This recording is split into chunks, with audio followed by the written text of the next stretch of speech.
Don't eat that! The scream tore through the smoky haze of the Devil's Den like a gunshot. Every head in the biker clubhouse snapped toward the door. Chrome. Leather. Ink. Silence so sharp you could cut yourself on it. Standing in the doorway was a little black girl, maybe 8 years old, dripping wet from the Portland rain. Her hair hung in tight coils plastered to her face. Her sneakers were held together with duct tape. Her jeans had holes in both knees. But her brown eyes, those eyes burned with a terror so absolute it didn't belong on any child's face.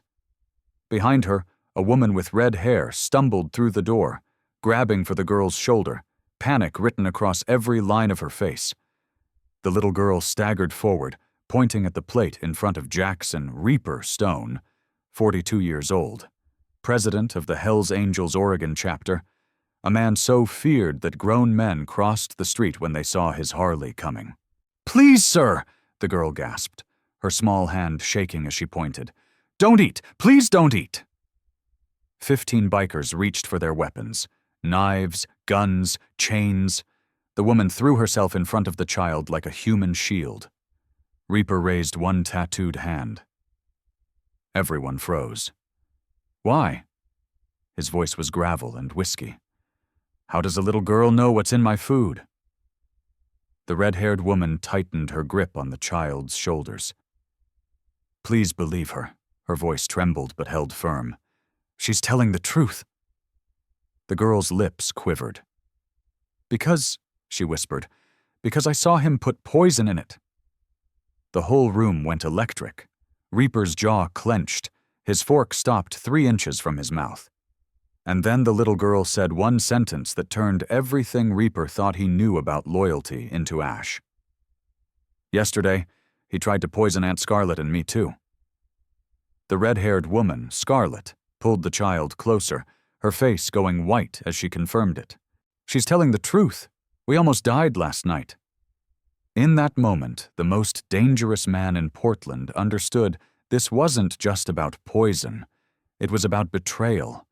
It was about secrets buried 7 years deep. And the key to all of it was standing in front of him, an 8-year-old black girl barefoot and trembling, and a white woman willing to die to protect her. Comment where you're listening from. Subscribe to channel. Let me tell you who this little girl really was. Her name was Maya Washington, 8 years old. Born in North Portland, in a 2-bedroom apartment on Alberta Street, where the walls were so thin you could hear your neighbors' arguments, and the sirens never stopped. Maya's mother, Keisha Washington, had been a single mom working 2 jobs: breakfast shift at a diner on MLK Boulevard, night shift cleaning offices downtown. Maya barely saw her mother except for the 20 minutes between jobs when Keisha would sprint home, make sure Maya had eaten the dinner she'd left in the microwave, kiss her forehead, and disappear again into the night.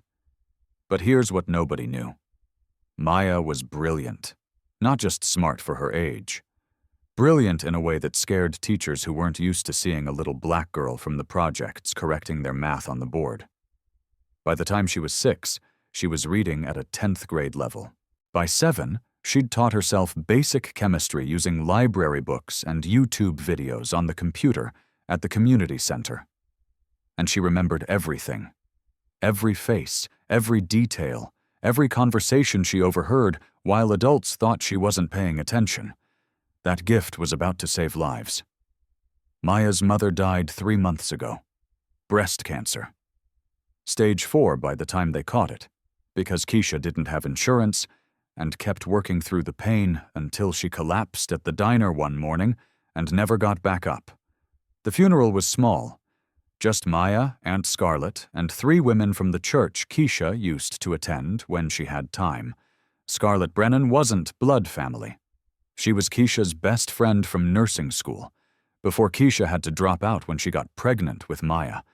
Scarlett had stayed close, visiting when she could, sending birthday cards with $20 bills tucked inside, calling every Sunday. When Keisha died, Scarlett didn't hesitate. She quit her nursing job at Oregon Health and Science University, packed up her life, and came to get Maya. That was her first mistake. Because 3 days after the funeral, Scarlett's landlord called. Her apartment building was being sold. She had 30 days to vacate. Her savings, already drained helping with Keisha's final hospital bills, wouldn't cover first, last, and deposit on a new place in Portland's insane rental market. They tried shelters. Full. Waiting lists 6 months long. They tried government assistance. Denied. Scarlett made $30 too much last quarter to qualify. They tried everything. 2 months ago, they started sleeping rough. First in Scarlett's beat-up Honda Civic. Then, when that got towed for unpaid parking tickets, under the Burnside Bridge. Then in doorways. Then anywhere that offered shelter from Portland's endless rain. Maya never complained. Not once. She just held Aunt Scarlett's hand and asked quiet questions. Will we have a home again? When can I go back to school? Do you think Mom is watching us? Scarlett didn't have answers. She only had promises she couldn't keep, and a guilt that was eating her alive. What happened next would change everything. Reaper didn't take his eyes off the 2 females standing in his clubhouse. 25 years in the Hells Angels had taught him to read people the way some men read poker hands. He could see lies in eyes that wouldn't meet his. He could see desperation in the way Scarlett's hands shook even as she forced her shoulders straight. He could see trauma in the way Maya positioned herself. Always ready to run, always watching exits, survival instinct hardwired into an 8-year-old body. But he also saw truth. The woman, Scarlett, stood with narrow shoulders held firm like she'd been carrying weight too heavy for too long. Her clothes were worn thin, her shoes were falling apart, dark circles carved deep beneath her green eyes. But the way she positioned herself in front of the child wasn't weakness. It was the stance of someone ready to die fighting. And the girl, Maya, so thin her collarbones pushed sharp beneath wet fabric. But those brown eyes, they burned bright, sharp, far older than 8 years should allow. Those weren't the eyes of a child who'd been protected. Those were the eyes of a child who'd survived when the world turned its back. Reaper stepped toward them. His boots echoed through the silence, choking the clubhouse. 15 bikers stayed frozen, weapons ready, waiting for their president's order. He stopped less than 3 feet from Scarlett. Close enough to see the rain still clinging to her lashes. Close enough to hear Maya's trembling breath. "What's your name?" His voice had lost some of its edge. "Scarlett Brennan. This is Maya, my daughter." The lie came automatically. Protection. If people thought Maya was her daughter, maybe they'd care more. Maybe. "What do you do for work?"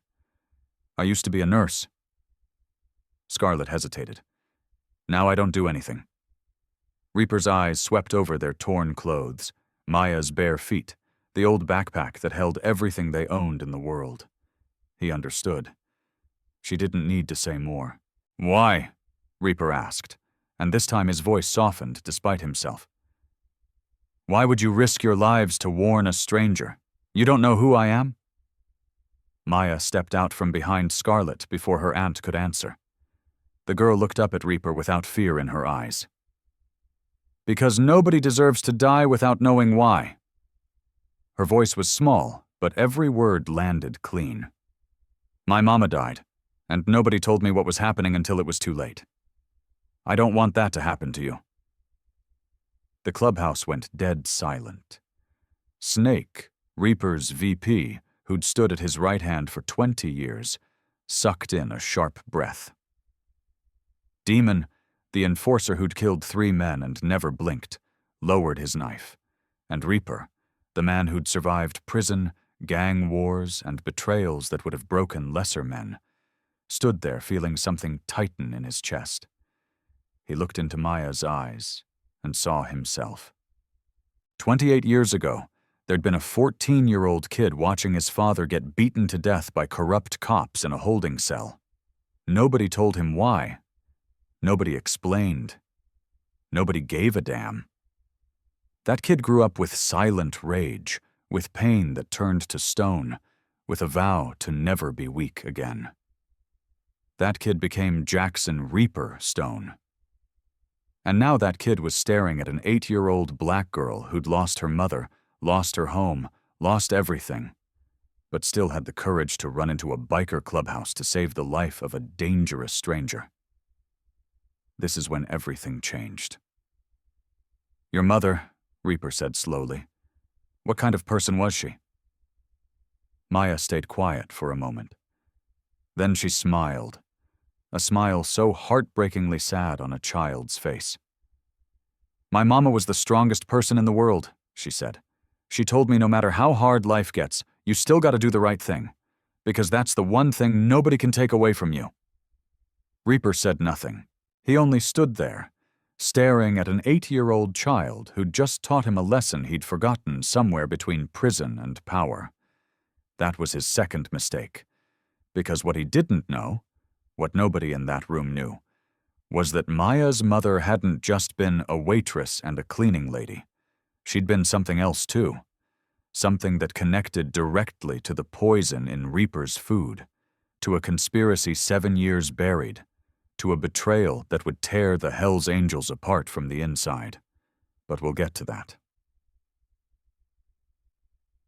Reaper drew a deep breath, forcing himself back to the present.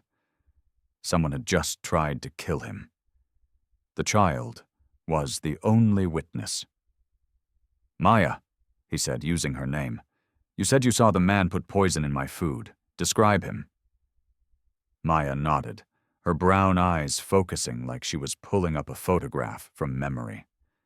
"He's tall," she began, lifting her hand to measure height. "Tall like you, maybe shorter. Brown hair but gray at the temples. White man. Maybe 50, maybe 60. Reaper listened, face giving nothing away. That description matched half the men in Portland. "Anything else?" Maya closed her eyes for a second. "He has a scar, right here." She pointed to the space between her thumb and index finger on her left hand. "White scar about as long as my finger, like somebody cut him deep." Reaper felt like someone had punched him in the throat. 11 years ago, in a territory dispute with the Mongols down in California, he'd broken a bottle and cut a man's hand defending himself. That man later became one of Reaper's most trusted brothers in the club. That man was Marcus Ghost Coleman. "Anything else?" Reaper's voice was rough now, almost a whisper. Maya nodded. "He was wearing a really nice watch. Black face, silver rim, with a skull on it. I remember because my mama used to show me pictures of watches in magazines and said maybe one day when things got better, she'd buy me something nice." A Harley-Davidson limited edition chronograph. Black face, silver rim, skull at 12 o'clock.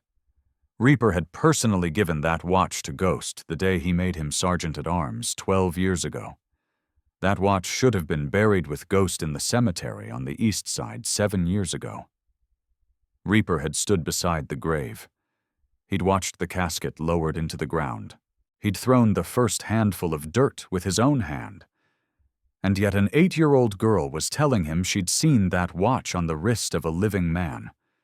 A man who'd just tried to poison him. Snake stepped forward, his face going pale. "Prez," he whispered, voice shaking. "If it's Ghost, that means—" Reaper lifted a hand for silence. He turned to Scarlet, who still stood tense and ready. "You said he tried to kill you two last night. Tell me exactly what happened."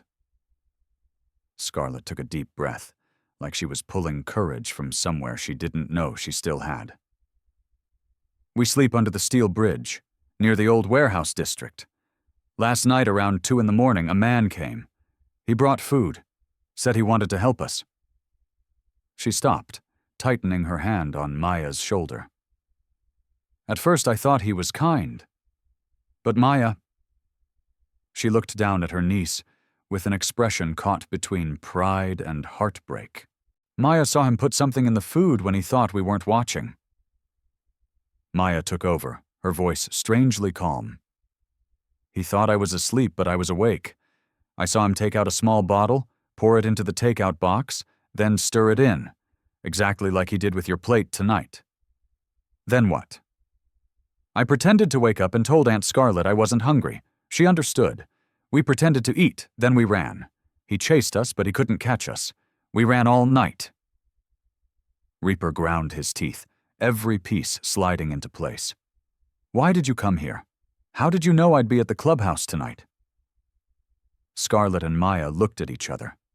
Maya answered. "This morning when we were hiding in an alley near the docks, I saw him again. He was talking on the phone right next to his motorcycle. He didn't know we were there. I heard what he said." Reaper felt his pulse hammer at his temples. "What did he say?" Maya closed her eyes, recalling every word.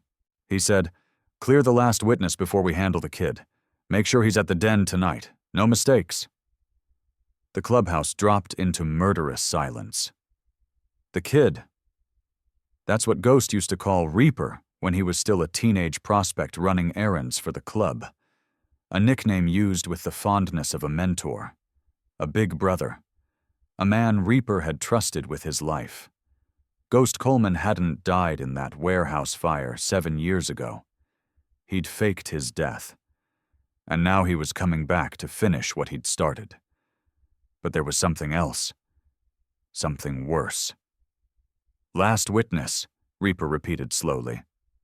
"What does that mean?" Nobody answered. But everyone in that room felt it, the cold dread creeping up their spines. There had been other witnesses, other people who knew whatever Ghost was trying to hide, and they were already dead. "And—" Snake was the first to break the silence. "Prez, if Ghost is alive, we got a serious problem. He knows everything. Every safe house, every route, every business, every weakness. We need to move now."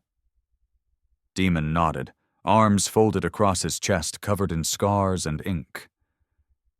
"And we got a witness problem." He glanced toward Scarlett and Maya, eyes cold as January. "They're civilians. They know too much. In our world, that's a liability we can't afford." Scarlett immediately pulled Maya behind her, body going rigid like a drawn wire, ready to fight even though she knew she had no chance. But before she could say a word, Reaper spoke. "Enough."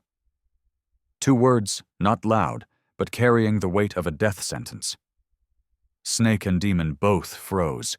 Reaper turned to his 2 most trusted men, his dark eyes hard as tempered steel. "These 2 just saved my life. While someone on the inside was trying to poison me, 2 complete strangers who don't know who I am, who owe me nothing, risked their lives to warn me." He stepped toward Scarlett and Maya, placing himself between them and his men, like a fortress wall. "From this moment on, they're under my protection. Club protection. Anyone touches them, that person dies. No exceptions." Snake opened his mouth to argue, but one look from Reaper shut him down. After 20 years following Reaper, Snake knew when his president had made a final decision.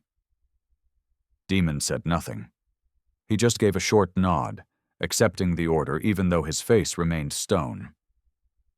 Reaper turned to another biker. "Where's Jimmy? The prospect who was cooking tonight?" The man hurried out. Minutes later he returned, face pale. "Prez, Jimmy's gone. His locker's empty. His bike's gone. Nobody knows where he went." Reaper wasn't surprised.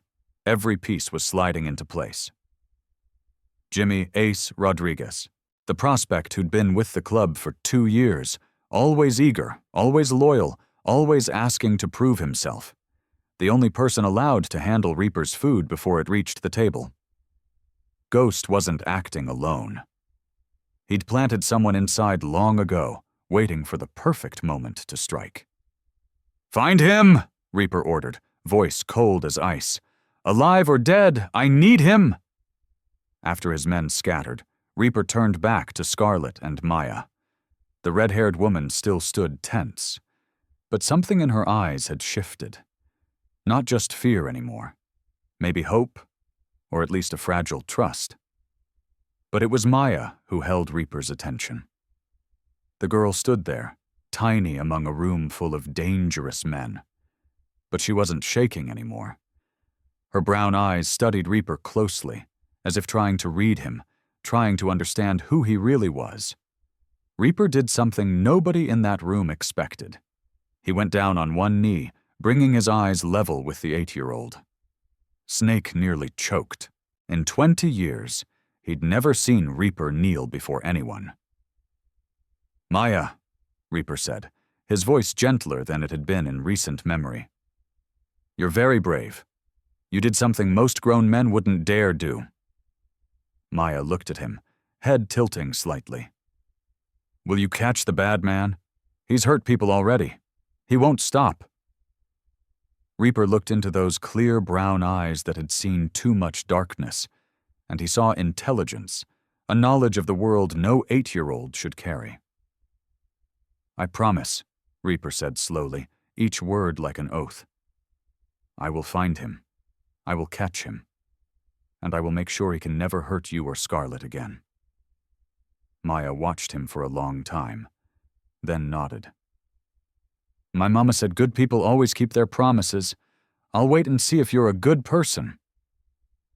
Reaper didn't answer. He only stood, carrying a promise heavier than any deal he'd ever made with rival clubs or criminal enterprises. This is when he made a choice that would cost everything. The black Harley-Davidson roared through Portland's rainy streets. Behind Reaper, Maya sat holding tight to his leather cut, her small arms wrapped around his waist. Scarlet rode behind Snake on a second bike, her red hair whipping in the wind. Outside, neon lights blinked, and traffic still moved like the world had no idea an assassination had almost happened in a biker clubhouse 30 minutes ago. They pulled up to the Hells Angels compound on the east side, 3 acres of land surrounded by chain-link fence topped with razor wire. Guard dogs patrolling, cameras everywhere. This wasn't a home. This was a fortress. Maya awoke fully when the bikes stopped at the gate. She rubbed her eyes, looked through the fence, and her mouth fell open. "This place is huge," she whispered, brown eyes wide. "It's bigger than my whole apartment building." Scarlet said nothing, only squeezed her niece's hand. She was overwhelmed, too.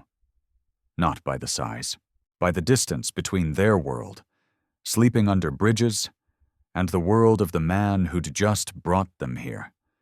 They stepped inside the main clubhouse. The interior was rough. Concrete floors, pool tables, a bar that ran the length of one wall, motorcycle parts scattered in corners, leather couches worn smooth by years of use. But there was heat, lights, safety. Reaper led them upstairs to a room with 2 beds and a window overlooking the compound. Clean clothes had been laid out, the right sizes. Reaper had called ahead. Maya stepped into the room like she was walking on sacred ground. She went to the bed and reached out, her small fingers touching the sheets. "They're soft," she whispered, voice trembling. Then she turned to Scarlet, tears in her eyes. "Aunt Scarlet, it's been so long since I slept in a real bed."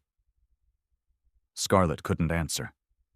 She turned away, walked to the window pretending to look outside, but her shoulders shook and Reaper could see she was crying. Crying from relief, crying from shame, crying from the pain of realizing that for 2 months her niece had slept on concrete, on park benches under wet bridges. An 8-year-old should sleep on a soft bed every night, should have stuffed animals, should listen to bedtime stories. Instead, Maya had learned how to survive. Reaper quietly withdrew, leaving them their privacy. He ordered hot food brought up. Half an hour later, when he returned, Maya had eaten and fallen asleep on the bed, her small body curled under a blanket, face peaceful, breathing steady. Scarlett sat beside her, watching her sleep, still holding the child's hand like she was afraid if she let go, she'd lose her forever. Reaper knocked lightly. Scarlett looked up. He stepped in with 2 cups of hot coffee, steam rising. He offered one to Scarlett. She took it with hands that still trembled. "Thank you," she said softly. "For everything." Reaper didn't answer. He just nodded and sat in the chair across from her. He looked at Maya, sleeping, then back at Scarlett. "She's everything I have left," Scarlett said like she'd read his thoughts. "I promised Keisha I'd protect her daughter at any cost. Even if I have to die, I won't let anything happen to Maya." Reaper watched her, and for the first time that night, he found himself respecting a woman not for beauty or status, but for the pure strength of love. That was his biggest mistake. Because what he didn't know, what he was about to discover, was that Maya's mother hadn't just been a waitress. She'd been something else. Something that connected directly to Ghost Coleman, to a 7-year-old conspiracy, to a secret so dangerous that people had been killed to keep it buried.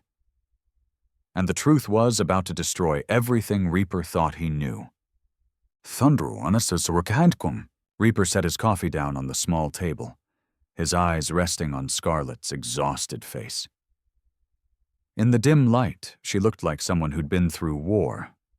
He didn't ask, but his silence felt like an invitation, and Scarlett began to speak as if she'd carried these words too long. "I used to be a nurse," she began, keeping her voice low so she wouldn't wake Maya. "Worked at Oregon Health and Science University, oncology ward. 6 years watching people fight cancer, watching them win, watching them lose." She paused, eyes distant. "But you can't get used to death when it knocks on your own door." Reaper said nothing, just listened. "Keisha Washington, Maya's mother, was my best friend from nursing school. She had to drop out when she got pregnant. The father took off. Never met him, never wanted to." Scarlett looked down at Maya sleeping. Keisha raised Maya alone. 2 jobs, no help, no breaks, but she loved that girl more than her own life. "What happened?" Reaper's voice was quiet. 3 months ago, Keisha collapsed at work. By the time they got her to the hospital, the cancer had spread everywhere. Stage 4. The doctors gave her 2 weeks. Scarlett's voice cracked. "She lasted 3, just long enough to make me promise I'd take care of Maya." Reaper heard the shift in Scarlett's voice, memory turning to bitterness. "I quit my job to take care of them.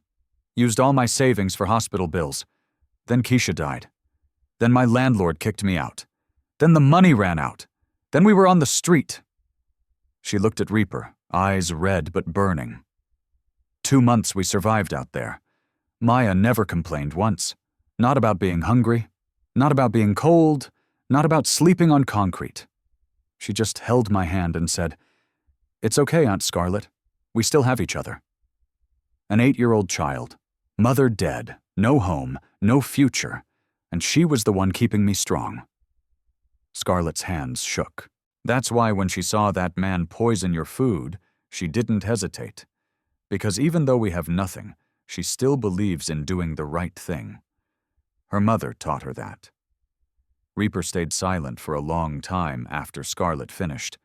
Inside his mind, pieces were beginning to click together. Something was wrong here. The timing was too perfect to be coincidence. He pulled out his phone and called Tommy Numbers Park, the club's financial guy and best information digger. Tommy answered after 1 ring. "Yeah, Prez? I need you to look into someone. Keisha Washington. Single mother, worked as a waitress and cleaning lady in Portland. Died 3 months ago. I need everything. Where she worked, who she knew, any connection to Ghost Coleman." Scarlett's head snapped up when she heard Ghost's name. Her eyes went wide with shock and confusion. Tommy worked fast. 45 minutes later, Reaper's phone buzzed with a long text and attachments. He read line by line, and his face darkened like a sky before a storm. When he finished, he looked up at Scarlett with an expression she couldn't read. What he found would change everything. "You said Maya's mother worked 2 jobs," Reaper began slowly. "Do you know where exactly?" Scarlett nodded. Breakfast shift at Miller's Diner on MLK Boulevard. Night shift cleaning offices downtown. Some big building. She mentioned it, but I don't remember the name. "Cascade Financial Tower," Reaper said, and he saw recognition flicker in Scarlett's eyes. "That's it? Why?" Reaper's jaw tightened. Cascade Financial is a legitimate investment firm on paper. In reality, floors 12 through 15 are owned by a shell company that's a front for money laundering operations. Those offices have been used by the Hells Angels and other organizations to clean money for the past 15 years. Scarlett felt like someone had punched her in the chest. "What are you saying?" Keisha Washington cleaned those offices for 7 years. The same 7 years Ghost Coleman was supposedly dead. The same offices where Ghost was secretly running part of his underground operation after he faked his death. Reaper leaned forward. "Cleaning ladies see everything. They're invisible. People talk around them like they're not even there. They have access to trash, to documents, to conversations nobody thinks twice about." Scarlett's hands went cold. "You think Keisha knew something?" "I think Keisha saw something, or heard something. Something that connected to Ghost Coleman. Something dangerous enough that when Ghost decided to come back and execute his larger plan, he needed to clean up loose ends." Reaper's eyes were hard. People who knew too much. People who might talk. "But Keisha died of cancer," Scarlett protested. "Natural causes." "Did she?" Reaper's voice was quiet. "Or did someone make sure her treatment failed? Make sure she never got well enough to talk?" Scarlett felt sick. That's insane. You're saying someone killed her?" "I'm saying Ghost Coleman is thorough. And I'm saying that you and Maya became targets the moment Keisha died. Because Ghost couldn't be sure what Keisha might have told you, what Maya might have overheard, what evidence might have been left behind." Reaper stood and walked to the window, staring out at the darkness swallowing the compound. "You and Maya weren't random targets. You're the last witnesses on Ghost's list, and he won't stop until you're dead." A small sound from the bed made both Reaper and Scarlett turn. Maya was sitting up, brown eyes wide in the dark, her small face pale. "Aunt Scarlett," Maya said, voice small but clear. "Is my mama's death connected to the bad man?" Scarlett felt like a knife had been driven into her heart. She rushed to the bed, pulled Maya into her arms. "Baby, how much did you hear?" Maya didn't answer the question. She looked past Scarlett to Reaper, those old beyond years eyes boring into him. "My mama knew something bad, didn't she? That's why she died. That's why we're in danger." Not questions, statements. An 8-year-old stitching together broken pieces of her life, and the picture was cruel. Reaper stepped closer. He knelt again, one knee on the floor, his eyes level with Maya's. "I don't know everything yet," he said honestly. "But I'm going to find out, and I'm going to make sure nobody hurts you again." Maya looked at him without blinking. "You promise for real? Not like grown-ups promise and then forget?" "I promise for real," Reaper said, "and Jackson Stone never breaks a promise." What happened next will shock you. Morning light cut through the windows of the clubhouse meeting room. Reaper sat at the head of the long table, face cold as stone, dark eyes sweeping across every man present, Snake on his right, Demon on his left, Numbers across from him with a laptop open. And in the corner, Scarlett sat in a single chair, her presence drawing looks, but nobody dared object. Reaper's order had been clear. "Report," Reaper said, voice like ice. Snake cleared his throat, opened a notebook. "Jimmy Ace hasn't been found. We checked his apartment, completely empty.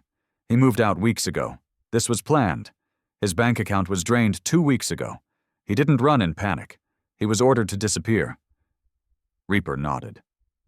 "Expected?" Demon spoke next, voice low and rough. "4 brothers have been missing since last night. Checked their houses. 2 aren't there. 1 was found unconscious in his truck with a head injury. The 4th, haven't located yet." Numbers continued, fingers moving across the keyboard. "Reviewed security footage from the docks. Unusual activity around 3 in the morning.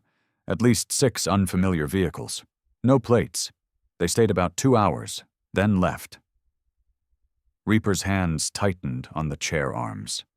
The docks were where a weapons shipment worth $400,000 was scheduled to arrive tomorrow. Biggest deal of the year, the foundation for expanding territory into Washington. If the shipment had been compromised, the consequences weren't just money. It was humiliation, loss of respect, the collapse of everything he'd built over 15 years. "Does anyone know about the shipment besides the people in this room?" Reaper asked.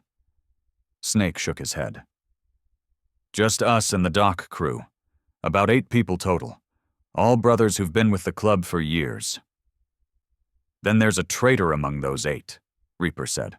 "Or someone's watching us closer than we thought." Scarlett sat quietly, listening to details she didn't fully understand. But when she heard about the docks and the shipment, she suddenly remembered something. She stood. Every eye turned to her. "May I say something?" Her voice shook slightly but held. Reaper nodded. "Speak." "Last night when Maya told you what she heard on the phone, she mentioned phrases I didn't think mattered then. But now that you're talking about the docks and a shipment, I think they're connected." Reaper raised an eyebrow. "What phrases?" Scarlett tried to remember. "Phase 2. And before the shipment arrives. And one more I didn't understand. He said something about the old man's legacy." The room went dead silent. Reaper felt ice water dump over his head. The old man's legacy. That's what Ghost used to call the empire Reaper's father had built. Frank Hammer Stone had founded the Oregon chapter 40 years ago. Built it from nothing into one of the most powerful clubs on the West Coast. When Hammer died, shot in a police raid gone wrong 14 years ago, Reaper inherited everything. The club, the territory, the businesses, the respect. Ghost had always been bitter. Even as Hammer's right hand, he was never seen as the heir, just a loyal soldier, a tool. While Reaper, the kid Ghost had mentored, was chosen to lead, and now every piece was falling into place. Ghost hadn't faked his death just to hide. He'd faked it to prepare. 7 years in the shadows, 7 years planning, 7 years waiting for the perfect moment to return and take everything he believed should have been his. And 14 years ago, when Reaper's father was killed in that police raid, a raid that should never have happened, that felt wrong from the start, that was never properly investigated. The mastermind had been right there all along, hidden in the dark, waiting. Ghost Coleman killed Hammer Stone, and now he was coming back to finish the job and kill Reaper too. That's when Reaper made a decision that would define everything.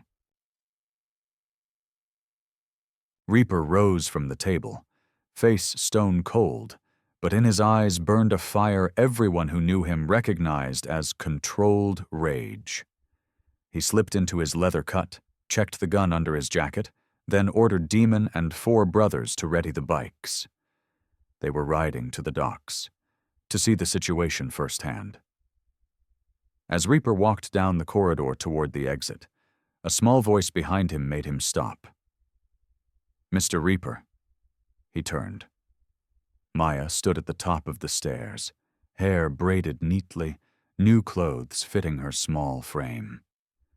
Scarlett stood behind her, hand on the child's shoulder, worry in her eyes. Maya ran down the steps, her small footsteps quick, and stopped in front of Reaper. She looked up, brown eyes meeting his without fear. "Be careful," she said, voice serious like an adult. "That bad man is very dangerous. He's hurt a lot of people already. You have to come home safe." Reaper felt something warm spread through his chest. Something he thought had died long ago. He bent down, set a hand on Maya's head, gently smoothing her hair. "I'll be careful, and I'll come back. I promised, remember?" Maya nodded. Then suddenly she threw her arms around Reaper's neck in a brief hug before turning and running back to Scarlett. She took her aunt's hand, watching Reaper leave with eyes full of worry and trust. The bikes tore through Portland streets toward the industrial docks on the Willamette River. Reaper sat in front, mind threading every piece together. Ghost was alive, planning to seize control, and Scarlett and Maya were still in his crosshairs. The docks appeared ahead, a maze of shipping containers, silent cranes rising like steel skeletons, the sharp smell of salt water mixed with diesel. The Hells Angels warehouse stood at the end of Pier 9, a massive metal building with rolling doors and security that should have been impossible to breach. But when they arrived, the door had been blown open, the electronic lock disabled. Reaper signaled Demon forward. They moved inside, guns drawn. The sight made Demon curse. 4 men, dock workers missing since last night, were bound inside a shipping container, mouths taped, faces bruised and bloody. Reaper ordered them cut loose. When the tape was ripped away, one of them, a brother named Carlos who'd been with the club 10 years, spoke immediately in a hoarse rasp. "They came at 3 a.m, Prez. About 8 men. Heavy weapons. We didn't stand a chance." "The leader," Carlos swallowed hard. He had a scar on his left hand, asked about the shipment, the schedule, everything. Reaper ground his teeth. "What did you tell him?" Carlos lowered his head in shame. "Nothing, I swear. But he acted like he already knew. Just wanted confirmation. Then he left us here and said he'd come back after the job was done." Demon was searching the area when he found something under a workbench. "Prez, this." He handed Reaper a small slip of paper. A receipt from Harbor View Motel, room 218, dated yesterday, and beside it, a burner phone. Reaper turned the phone on, checked the messages. 2 texts. First, "Meet at the old place, 3 a.m. Second made Reaper's blood boil. "Confirmed secondary targets, black female child and redhead woman. Eliminate both." He was still hunting them. Ghost was still hunting Scarlett and Maya, and the phone, the receipt, everything had been left in the open intentionally. Not a mistake, an invitation, a trap set by a man who wanted to be found. Here's what they didn't want you to know. While Reaper was at the docks, the compound fell into strange quiet. Scarlett sat on the couch in the main room, holding a cup of tea gone cold, staring out the window as afternoon sun faded. Maya sat beside her, knees drawn up, head resting on Scarlett's shoulder, brown eyes following birds across the sky. "Aunt Scarlett," Maya said suddenly, "is Mr. Reaper a good man or a bad man?" Scarlett flinched. She looked down at her niece, searching for words. "Why do you ask, baby?" Maya stayed quiet for a moment, eyes distant. "Because he has power like the bad man. He has money. He has people who do what he says. He's dangerous." She paused. "But he looks at you different than how bad people look at good people." Scarlett's heart jumped. "What do you mean?" Maya lifted her face, clear brown eyes meeting Scarlett's. "The bad man looked at us like we were nothing, like we were trash he wanted to throw away." She paused again, searching for words. But Mr. Reaper looks at you like you're important, like he's afraid you might disappear if he looks away. Scarlett couldn't speak. She only pulled Maya into her arms, hiding her face that had gone hot. She didn't know an 8-year-old could see so clearly. Night came. Deep night. Scarlett put Maya to bed, but couldn't sleep herself. She sat in the main room and waited, even though she didn't want to admit what or who she was waiting for. At 2 a.m, an engine roared up outside. Scarlett stood, heart racing, and stepped into the hall just as Reaper walked in. He looked exhausted. His leather cut was torn. A long scratch on his forehead bled. "You're hurt," Scarlett cried. The nurse in her rose instantly. She rushed to him before he could speak. "Just a scratch," Reaper said calmly. "Nothing serious." "Let me see." Scarlett didn't wait for permission. She pulled him into the room, pushed him into a chair, went to get the first aid kit. When she returned, Reaper was still sitting there, dark eyes tracking every movement she made.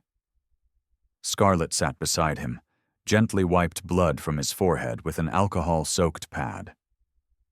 Reaper didn't flinch, though she knew it stung. "What happened?" Scarlett asked, as she pressed a bandage onto the cut. "Small problem at the docks," Reaper said. "Doesn't matter. The scratch was my own carelessness." Scarlett didn't believe him, but didn't push. When she finished, her hand brushed his forehead by accident, and Reaper suddenly caught her wrist. Not hard, not threatening, just a gentle hold, like he needed something steady. "My father was shot in front of me," Reaper said suddenly, voice low and far away. "In a police raid. I was 14, standing right there when it happened." Scarlett froze, afraid any movement might make him stop. "He was unarmed," Reaper continued, eyes fixed on nothing. "Surrendering. They shot him anyway. Said he reached for a weapon. Lie, I saw everything." He went quiet, jaw clenched. "From that day, I swore I'd never be weak again. I'd never let anyone I cared about get hurt while I stood there doing nothing. I built all this. Power. Money. The club. All of it so I'd never have to stand helpless like that again." Scarlett placed her other hand over Reaper's, squeezing gently. "But you're still in pain," she said softly. "I can see it. Under all that strength and control, you're still carrying that 14-year-old boy's hurt." Reaper didn't answer. But he didn't let go either. This was his third mistake. Because what he didn't know, what was about to be revealed, was that Scarlett was carrying something too. Something her best friend had given her before dying. Something that would blow Ghost Coleman's conspiracy wide open. And the truth was buried in the last place anyone would look. Morning sunlight poured into the main room, bringing rare warmth. Reaper sat at the table, cup of black coffee in hand. But he didn't drink. He hadn't slept. His mind had spun all night with thoughts of Ghost, of Scarlett, of her warm hand in his until he had to let go, because dawn was coming. Maya ran into the room with quick, happy steps, face bright after everything. In her hands was a sheet of paper, drawing paper the brothers had given her at Reaper's request. "Mr. Reaper! Mr. Reaper!" Maya called, running to his side. "I finished my drawing. I want you to see it." Reaper set the coffee down, turned to her with rare curiosity. "What did you draw?" Maya laid the paper on the table, turned it so he could see. Colored pencil drawing. Lines clumsy like a child's, but everything clear and meaningful. A large building, clearly the compound, with motorcycles parked outside and a fence around it. And in front of the building stood 3 people. A tall man in a leather cut with dark hair and a beard. A red-haired woman beside him in jeans and a jacket, smiling. And between the adults, a little black girl holding both their hands, grinning wide. "This is you," Maya said, pointing. "This is Aunt Scarlet, and this is me." Reaper felt something catch in his throat. He picked up the drawing, realized his hand was trembling.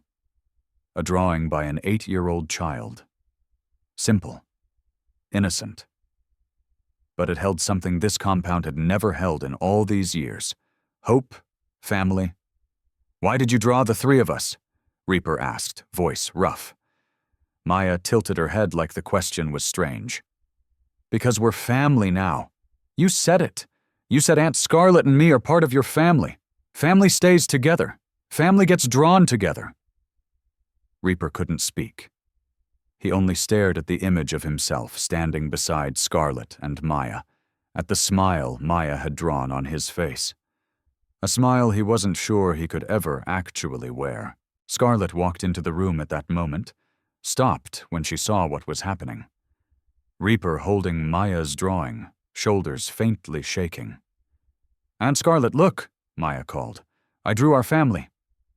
Scarlet came closer, looked at the drawing, felt her eyes burn. She looked up. Her eyes met Reaper's.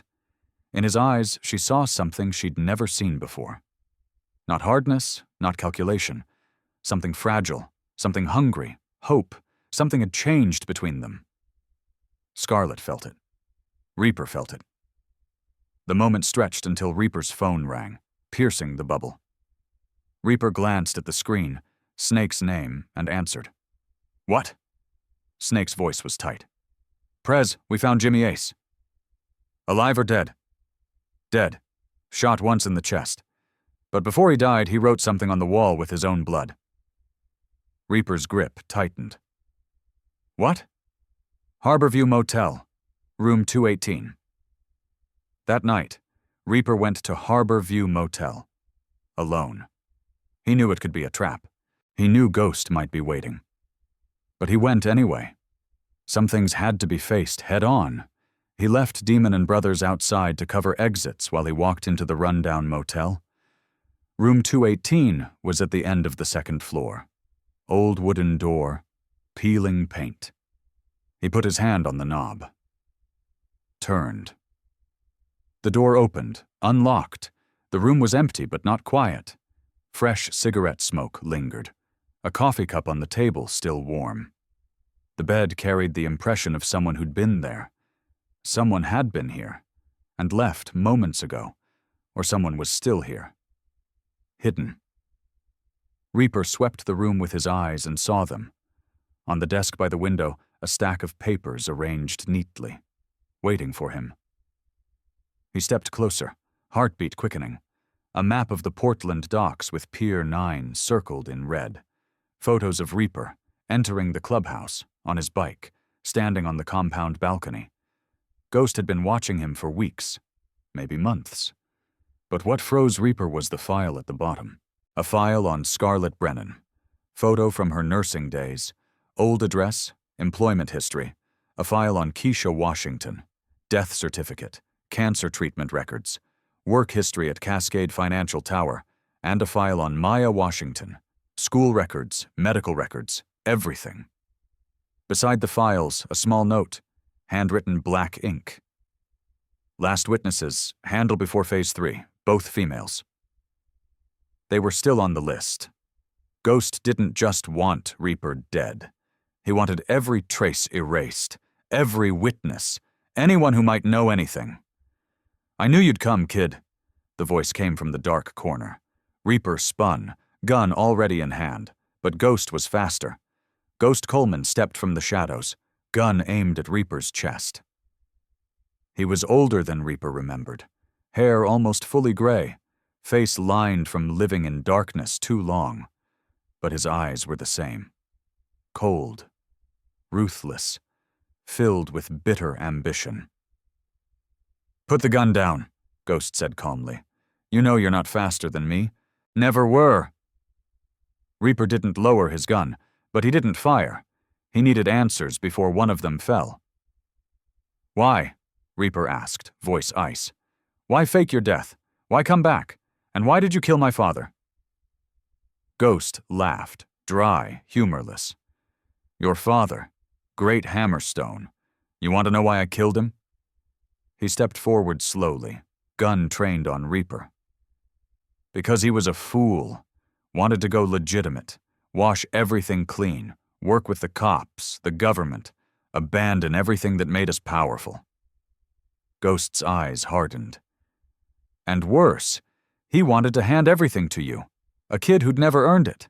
A kid raised soft while I had to kill for every scrap of respect. I spent my whole life building this empire, and Hammer wanted to give it to a son who only knew books and bikes. He stopped, staring at Reaper with pure hatred. I couldn't let that happen. So you killed him, Reaper said, voice shaking with rage. In front of me, made me watch. Ghost shrugged, without regret. I wanted you to see. Wanted you to know power has a price. Wanted you to grow up afraid. He smiled. And you did exactly what I wanted. You became cold, ruthless, strong. You rebuilt the empire bigger than it ever was under Hammer. But now it's time for me to take back what's mine. Everything happened in a heartbeat. Reaper lunged sideways as Ghost pulled the trigger. Bullet sliced through air where Reaper had been standing. Reaper rolled behind the bed, fired back twice. Ghost moved like a shadow, taking cover. Gunfire thundered through the small room. Within seconds, the door exploded open. Demon rushed in, gun raised, two brothers behind him, but they weren't the only ones. From the next room, from the hallway, from every direction, Ghost's men poured out. The firefight turned the motel into hell. Gunshots cracked, glass shattered, men screamed, bodies hit the floor. Reaper dropped one man, rushing him, rolled to avoid another burst, then saw Demon go down. Bullet through the shoulder, blood spreading. His two brothers lay still, eyes wide, dead. Reaper roared with fury, firing wildly, dropping two more before his magazine clicked empty. He grabbed a gun from a dead man, kept fighting, but he knew the balance was tipping. Too many of them. In the chaos, Ghost's voice came from somewhere in darkness, calm as if sipping tea.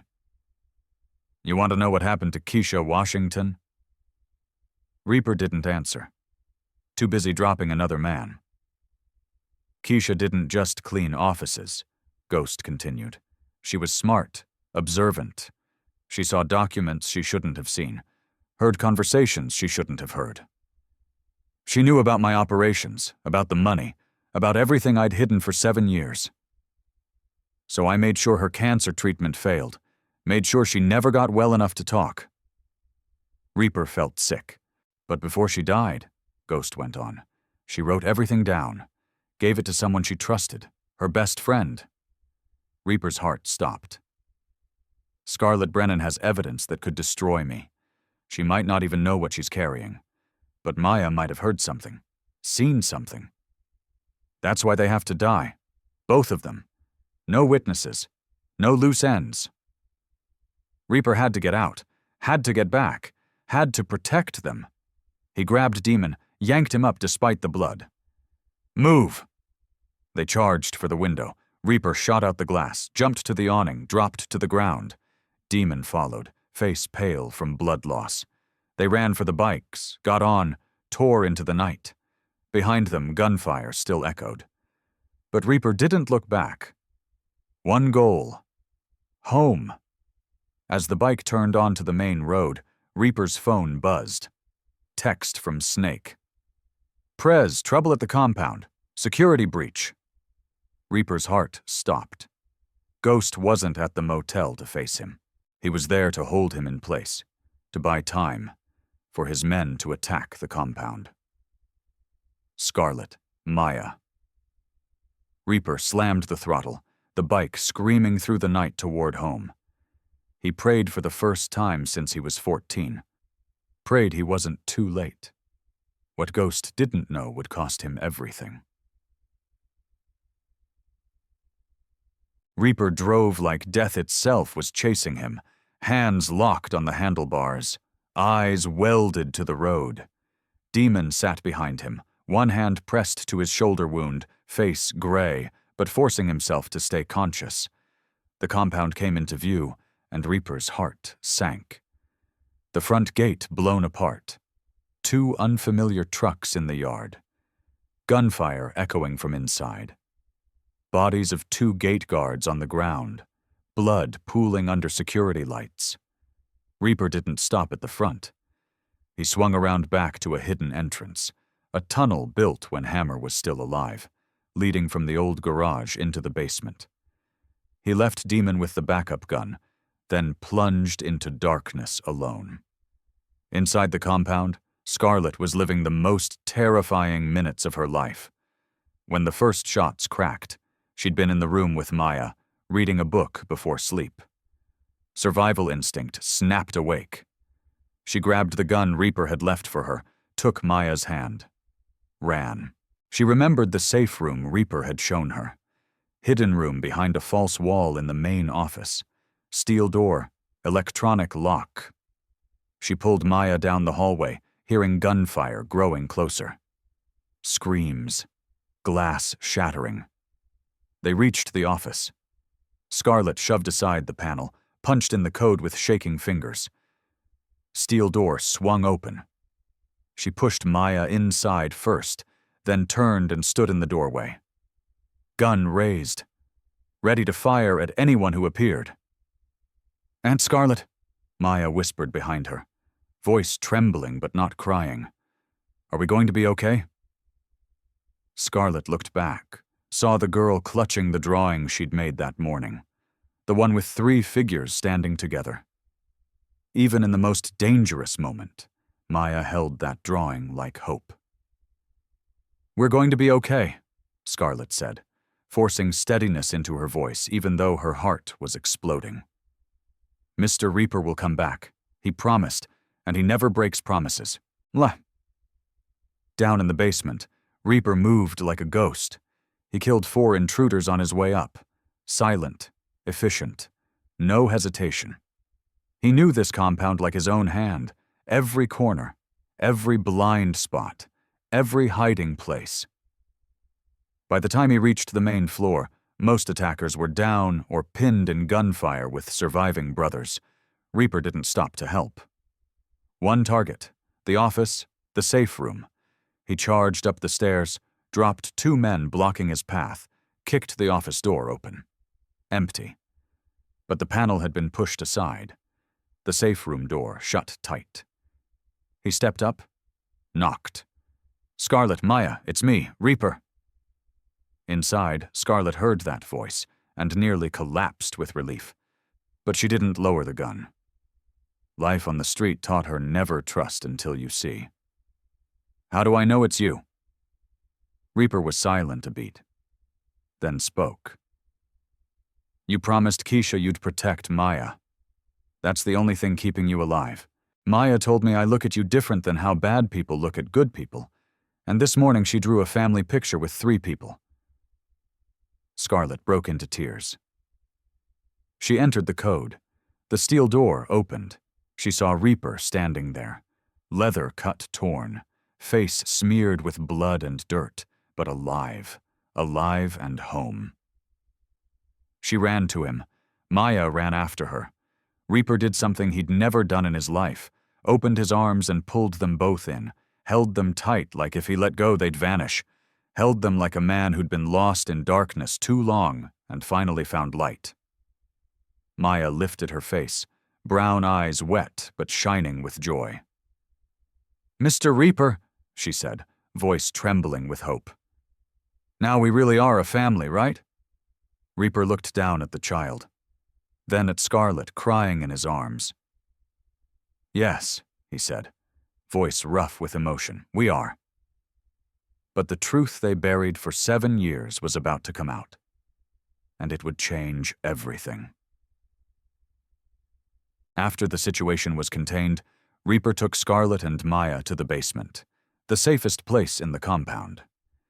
Demon was brought in, wound dressed, surviving brothers cleaning the scene, counting bodies, checking damage. Ghost Coleman hadn't appeared in the attack.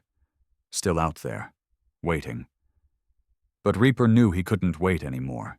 Had to end this before Ghost struck again. While Reaper discussed next plans with Snake, Scarlet sat in the corner holding Maya, who'd fallen asleep from exhaustion. She looked down at her niece's peaceful face. And suddenly Ghost's words from the firefight echoed through her mind. Keisha wrote everything down, gave it to someone she trusted. Scarlet went still. She remembered. Before Keisha died, in the final days when her friend was so weak she could barely speak, Keisha had handed her an envelope, sealed. Keisha said only one sentence: "Don't open it until you truly need it." Scarlet had kept that envelope in the pocket of her old coat, the coat she wore through 2 months on the streets. She'd never opened it, thought it was only a goodbye letter. Her friend's last words. She hadn't had the courage to read it, afraid if she did, she'd fall apart. "Reaper," Scarlet called, voice shaking. "I think I have something you need." Reaper turned, eyes questioning. Scarlet gently laid Maya on the couch, then stood and searched through the few belongings she'd brought. Her old coat at the bottom of the bag. In the inner pocket, the envelope. Creased, but unbroken. She held it out with trembling hands. "Keisha gave this to me before she died. I never opened it. Don't know what's inside." Reaper took the envelope, stared at it, then carefully tore it open. Inside, a small black USB drive and a handwritten letter on white paper. Writing weak and unsteady. The script of someone living her last days. Reaper read the letter out loud so Scarlet could hear. "My dearest Scarlet, when you read these lines, I will no longer be in this world. I'm sorry for hiding so much from you. I didn't want you pulled into this chaos, but now I have no choice. For 7 years, I cleaned offices at Cascade Financial Tower. What I saw there, what I heard, it's all on this USB. I witnessed meetings, recorded conversations when I could, copied documents people left in trash bins thinking cleaning ladies don't read. Money laundering, drug trafficking, murder for hire. All of it run by a man named Ghost Coleman through a biker gang called the Hells Angels. But there's more. I found proof of a 14-year-old murder. A biker named Hammer Stone. The police said he was killed in a raid. But it was an execution. Ordered by Ghost Coleman. Covered up with help from corrupt cops. I don't know what to do with this information. I'm too weak. Too afraid. And I know if Ghost finds out, he'll kill me. He'll kill you. He'll kill Maya. But I believe in you. I believe you'll know what to do. I believe you'll find a way to protect my baby girl. Keep her safe. That's all I ask. Forever yours, Keisha." Reaper set the letter down, hand tightening around the USB, like he was holding the keys to the universe. He plugged it into Number's laptop.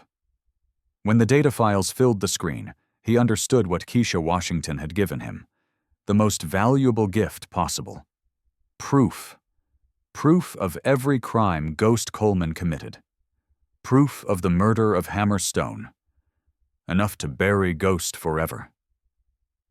"This is everything we need," Reaper said, voice cold but eyes burning. "This is everything we need to end it. Have you ever discovered a truth that powerful people buried? Drop your story in the comments."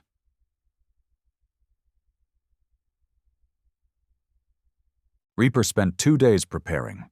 He studied every file on the USB, memorized each detail, each number, each name, and most important, he found Ghost Coleman's weakness. Warehouse District, east side of Portland, Warehouse 47, the place where Ghost had faked his death 7 years ago in a perfectly staged fire. Where Ghost stored most of his illegal wealth. The secret command center of the network he built while hiding. And where Reaper would end everything. He sent Ghost a simple message through one of the men they'd captured. "Warehouse 47, midnight. I have what you want, and I know you'll come." Reaper knew Ghost couldn't ignore it. The USB held enough evidence to destroy him completely. Ghost would never rest knowing it was in enemy hands. He would come. He had to. That night, the warehouse district sank into darkness and fog. Warehouse 47 stood like a sleeping beast, rusted steel doors, broken windows, marks of time and abandonment. Reaper arrived an hour early, placed his men in every strategic position, every entrance, every exit, every high point with full view. Snake commanded the rifle team on the roof across the street. Demon, shoulder still bandaged but refusing to stay behind, led the rear breach team, and Reaper stood alone inside the warehouse, waiting. At exactly midnight, an engine sounded in the distance, then died. Footsteps echoed across cracked concrete. Ghost Coleman walked in, alone, as if he feared nothing. Black leather, gray hair slicked back, a smile so confident it turned arrogant. "You came here alone, kid," Ghost said, voice echoing through empty space. "Thought you were smarter than that?" Reaper didn't answer right away, only stood, dark eyes locked on the man who killed his father, who tried to kill him, who threatened the people he loved. "I didn't come to fight, Ghost. I came to end this." Ghost laughed, cold sound rolling through darkness. "End it? What you gonna do? Hand the USB to the cops? I got people in every precinct, every agency. Your evidence will vanish before ink dries on an arrest warrant." "I'm not giving it to the cops," Reaper said, voice ice. "I'm giving it to the press, to the FBI, to every organization you can't buy. And I already sent copies to 20 different addresses with instructions to release them if I don't come home before dawn." The smile vanished from Ghost's mouth. For the first time, worry crossed his eyes. "You wouldn't dare," he snarled. "I already did," Reaper said, "but first I want you to know something." He stepped forward, moonlight cutting through broken window onto his face. "I'm not my father. I don't want to go legitimate or make peace, but I'm not you either. I don't kill for ambition or greed. I have principles. My principle is protecting family." "Family?" Ghost scoffed. "What family? Your father's dead. You got no wife, no kids. You're just a lonely man pretending he's a king." "I have family," Reaper said. And for the first time that night, his voice warmed.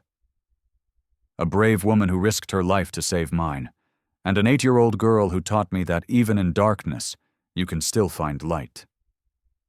They are my family, and I will protect them at any cost." Ghost stared at Reaper like trying to understand the man in front of him. Then he drew his gun, fast as lightning, aiming at Reaper's chest. But before he could pull the trigger, gunfire erupted from every direction. Reaper's team surged in from all sides, flashlights, shouted commands bouncing through the warehouse. Ghost's men, hidden outside waiting for orders, were wiped out within minutes. The firefight was brutal and short. Reaper had prepared too well. Ghost had underestimated him too much. When the smoke cleared, Ghost Coleman was on his knees on cold concrete. Gun kicked away, hands raised in surrender. Blood ran from a wound in his shoulder. But he was alive. Reaper walked up, gun aimed at Ghost's head. He looked down at the man who killed his father, who ruined countless lives, who tried to kill the people Reaper loved. "You won't kill me," Ghost said, trying to keep confidence even in desperation. "You just said you have principles. You're not a cold-blooded killer." Reaper looked at him, eyes steady and unmoved. "Yes," he said slowly. "I have principles. My principle is protecting family." A gunshot cracked through the night. Ghost Coleman fell, eyes wide, staring up at the dark warehouse ceiling, the same place where 7 years earlier he'd pretended to die to begin his plan for power. Now he was truly dead. On this same cold concrete, Reaper stood over the body for a long time, then turned away and walked out of the warehouse without looking back. "You can't threaten anyone anymore," he said to the darkness. Never again. Share this story with someone who needs to hear it. 1 year later. The Hells Angels compound was no longer the cold fortress it once was. Maya's laughter echoed through the hallways. Small footsteps running each morning. "Aunt Scarlet, Mr. Reaper," ringing out whenever she discovered something new in the wide yard. The heavy chain link had been replaced with wooden fence. Guard dogs retired. The place felt less like a prison, more like a home. Scarlet had returned to nursing. Community clinic in North Portland. Same neighborhood where she and Maya had wandered homeless. She chose it not for pay or reputation, but because she wanted to help people like she used to be. People without insurance, without homes, without anyone who cared. Reaper offered to build her a private hospital. Scarlet refused, said she didn't need luxury, just needed to do what she loved, beside the people she loved. Maya now attended public school nearby, had friends, teachers who saw her brilliance and encouraged it. A normal life every child deserves. She was no longer the thin child sleeping under bridges. Her cheeks were full now, eyes bright. Smile became the light of the whole compound. That night, the three of them sat around the dinner table. A family dinner. Something Reaper hadn't had since Hammer died.